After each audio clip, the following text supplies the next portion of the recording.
Yeah, thank you. Thank you very much, Fabiano, for such a good introduction in all these new tools. So I will, yeah, speak about my research. So what I'm doing is developing models for avalanche forecasting and avalanche detection, with the goal of these models to be used, not to be operationally used. And what is new in Switzerland is, you all know how is the avalanche forecasting process. So the forecasters, they analyze data coming from weather observations, from numerical weather predictions, also from snowpack stability, also with avalanche observations, and they daily produce this avalanche bulletin. And what is new is using input weather data of these snowpack models. Now we have these machine learning models. They are based in, for example, a random forest model, also using neuronal networks. And the target of this, or the output of these models, is to predict danger levels, also avalanche activity, and then support the elaboration of these avalanche bulletins.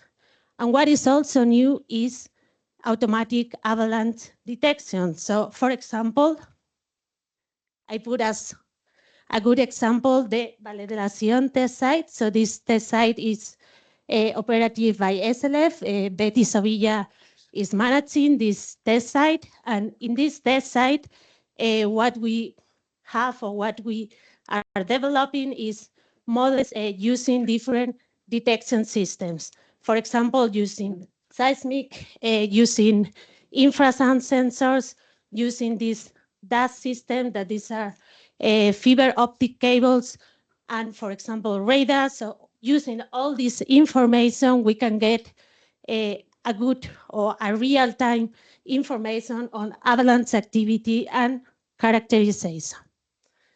And this is an example of how it looks. For example, a machine learning model trained with seismic and infrasound data continuously.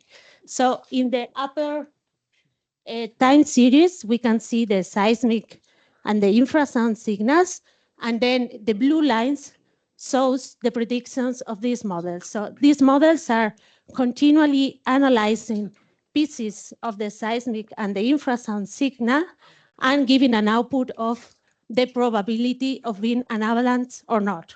And this can be used as a warning. So this is an example in the, so the upper part, is this working?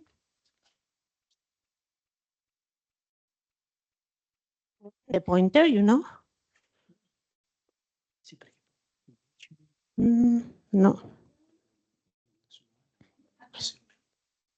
Okay. So here, for example, this is the output of the probabilities of these models trained with continuous seismic and infrasound data. So you can see that the model, when it has a probability over 0.5, we can say we have a detection, and this can be sent automatically a warning that can be used for avalanche forecasting or for closing a road, for example. So this is the kind of models that we are working and developing here at SLF. Another example of these models is we also use machine learning models, in this case using input data of weather and snowpack simulations. We train these models to predict danger level.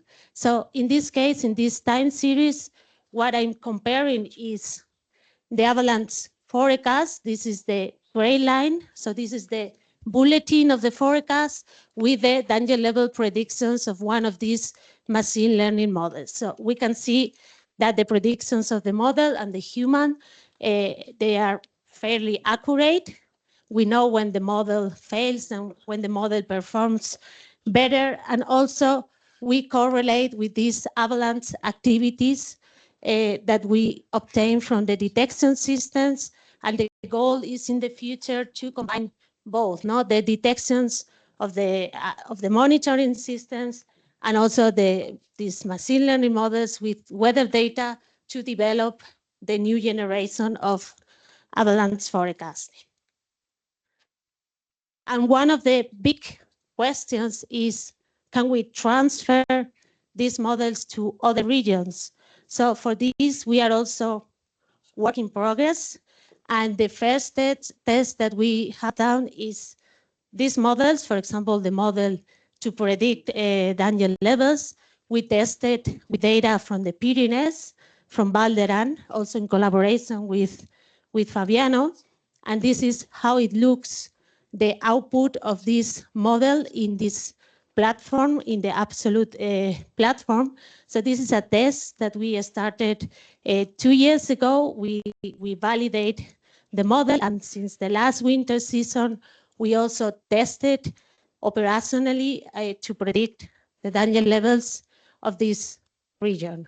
And also there is an ongoing project where both Betty Sevilla and Bettina Richter, they are involved to also test these models in Val d'Aosta. So I think one important step in the future is not only developing models, it's also testing and validating these models in different locations. So thank you.